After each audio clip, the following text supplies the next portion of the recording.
Le Doubs et ses grands espaces verts, théâtre de la troisième manche du championnat de France d'enduro. Nous sommes à 2 pas de la Suisse, à Sensé-le-Grand, petite bourgade de 1000 âmes, surplombée par le superbe château de Belvoir. Les pointures du championnat sont toutes présentes pour cette rentrée après 2 mois de vacances et il va vite falloir se remettre en selle.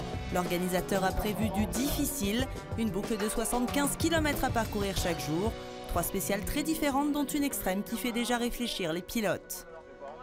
Ça va être une spéciale assez difficile parce qu'ils ont bien travaillé, ils ont aménagé un champ avec vraiment des cailloux et pas mal de rochers et des troncs, donc ça devrait être assez intéressant. Et je pense qu'elle va s'abîmer au fil des passages, donc ça devrait être difficile en fin de journée et exactement c'est là où ça va se faire les écarts. Samedi matin 8h30, les premiers à prendre le départ sont les grosses cylindrées, catégorie emmenée par le champion du monde Christophe Nambotin. Il est accompagné sur la première ligne de Mathias Bellino, champion du monde junior 2012 sur l'Usaberg, et Manuel Bepard sur la Beta. Sensé-le-Grand marque aussi le retour aux affaires de Rodrigue Tin, après sa blessure en Argentine il y a 4 mois. Archi-dominateur de la catégorie en France depuis le début de saison, le pilote KTM prend les commandes du classement d'entrée de jeu dans les chaumes. Dès la SP2, une spéciale en prairie avec un passage dans une carrière impressionnant, Manuel Bepard s'offre un scratch.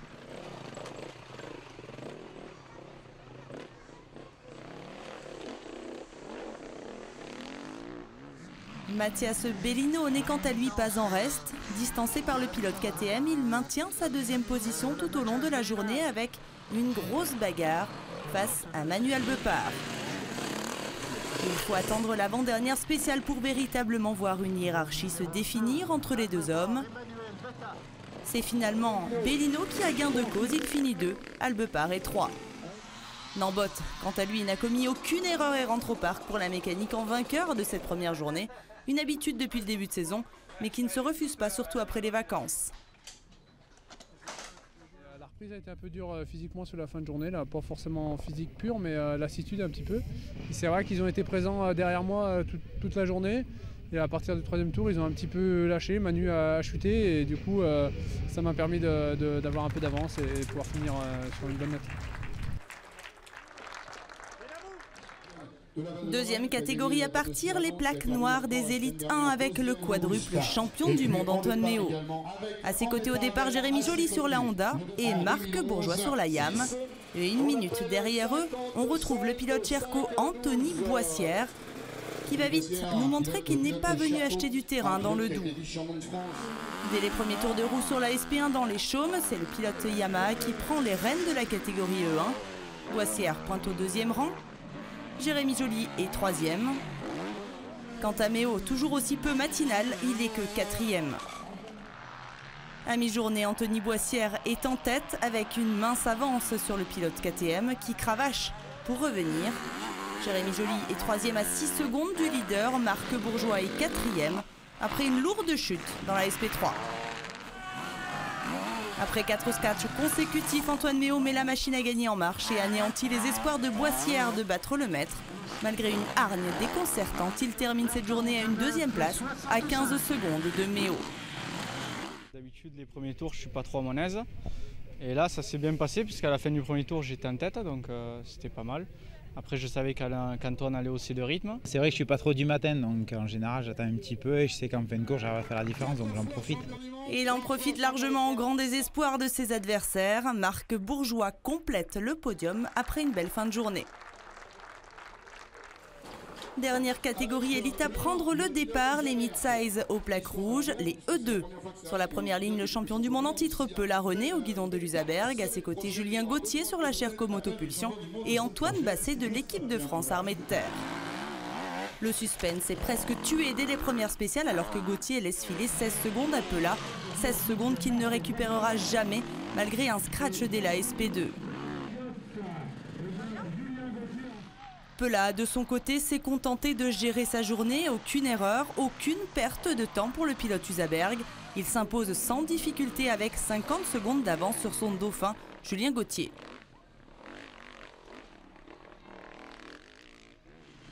C'est surtout pour la 3e marche du podium qu'il y a eu grosse bagarre entre Antoine Basset d'un côté et Romain Dumontier de l'autre. Tour à tour, ils se sont partagés les 2, 3 et 4e places de la catégorie E2. Antoine Basset a tenu la 3e marche du podium jusqu'à l'avant-dernière spéciale ici. Sur ce terrain extrême, Romain Dumontier a retrouvé son meilleur niveau et a gagné sa place sur le podium pour une seule petite seconde. Une récompense qui vient à point nommé pour le pilote Yamaha Posor après une blessure au pied en début de saison.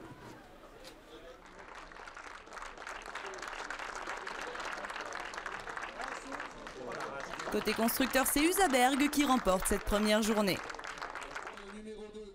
Avant de repartir avec les élites sur la seconde journée, arrêtons-nous sur la catégorie junior. Et pas de détails pour la gagne, les jeunes de moins de 23 ans sont tous dominés par un seul et même pilote, l'officiel Usaberg Loïc Larieux. On le qualifie souvent de crossman, mais au vu de ses résultats au scratch, Larieux mérite largement d'être considéré comme un enduriste à part entière. Samedi comme dimanche, il a remporté sa catégorie avec plus d'1 minute 30 d'avance sur ses poursuivants, mais il a aussi gagné le respect de ses aînés. Samedi, il aurait été 2e en élite 1 comme en élite 2.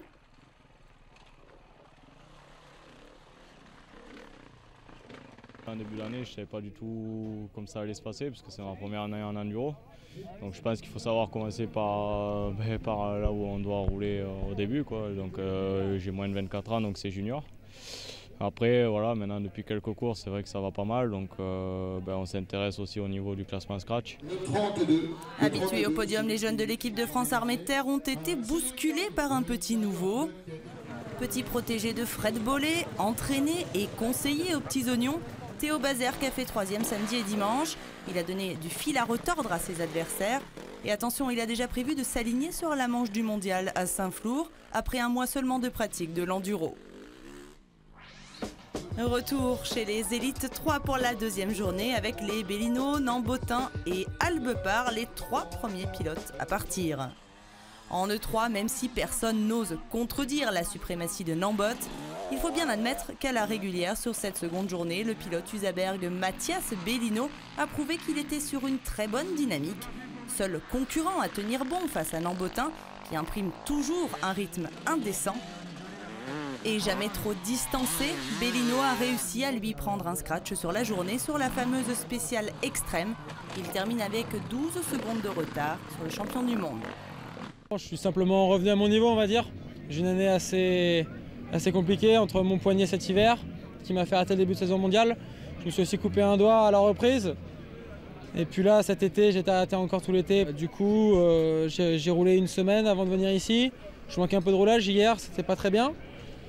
Ça m'a fait un bon entraînement. Aujourd'hui, je suis revenu dans mon niveau, donc c'est vraiment satisfaisant. J'ai fait des bonnes spéciales, j'ai réussi à coller à Nambot. Je reprends mon niveau, donc c'est vraiment une bonne journée. Sur la 3e marche du podium, l'autre bonne surprise en E3, c'est Rodrigue Tin qui est venu ravir le podium à Albepar sur l'ultime spéciale pour quelques centièmes de seconde. Chez les petites cylindrées Élite 1, le scénario a été plus calme que la veille. Méo, Bourgeois et Joly sont au départ. Cette fois, Antoine Méo s'est réveillé d'entrée de jeu pour prendre la tête de la catégorie et il a bien fait, car Anthony Boissière semblait bien décidé à lui compliquer la tâche. Le pilote Cherco s'est offert 2 scratchs de la journée et il est toujours resté au contact. Méo sous pression en championnat de France, on n'avait jamais trop vu ça. Mais au vu de ses erreurs sur la SP3, l'officiel KTM semblait bien malmené. Fort heureusement, dans la même spéciale, Anthony Boissière, lui aussi, finira au tapis.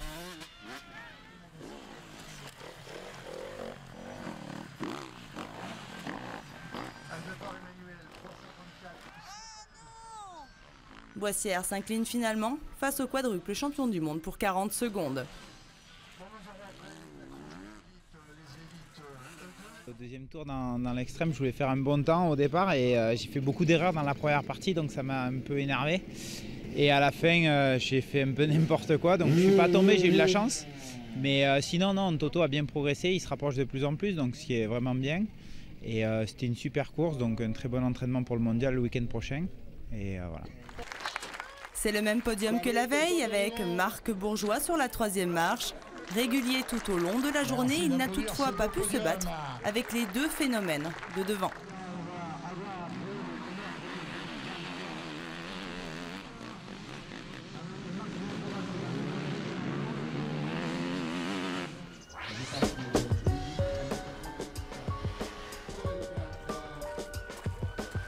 Enfin, on termine avec les élites 2, visiblement de bonne humeur ce dimanche matin. Mais dans les affaires, Pela reste intraitable. Une fois de plus, il n'a jamais quitté la tête du classement. Il a dominé tous les débats sur son Usaberg. Un seul scratch lui a pourtant échappé. Et comme la veille, sur la SP2 en prairie avec un passage dans la carrière, il est signé Julien Gauthier. Le pilote Usaberg remporte sa deuxième victoire de classe du week-end sans forcer son talent, mais en s'intéressant au chrono des autres pointures, Méo ou Nambotin. Chaque spécial, j'ai dû prendre un petit peu plus d'avance sur mes poursuivants. Et du coup, on s'est retrouvés à se battre avec Nambot et Antoine au scratch. Et ça a été la grosse bagarre toute la journée. Aujourd'hui, c'est Nambot qui gagne. Et je fais juste devant Antoine jusqu'à la dernière spéciale, donc ça fait vraiment un bon entraînement avant le week-end prochain. Ouais. Le pilote Sherco Motopulsion, installé au deuxième rang tout au long de la journée, a pourtant dû laisser sa place sur l'ultime spéciale. Romain Dumontier, non content de sa troisième place de la veille, n'a jamais rien lâché et il chipe la deuxième place à Côte-Côte pour 355 millièmes de seconde. Enfin, on connaissait l'expression s'affûter au lardon. Désormais, chez KTM, on s'affûte au comté depuis leur victoire au constructeur sur cette seconde journée. Prochaine étape du championnat de France d'enduro, ce sera à Langogne, en Lozère, les 14 et 15 septembre.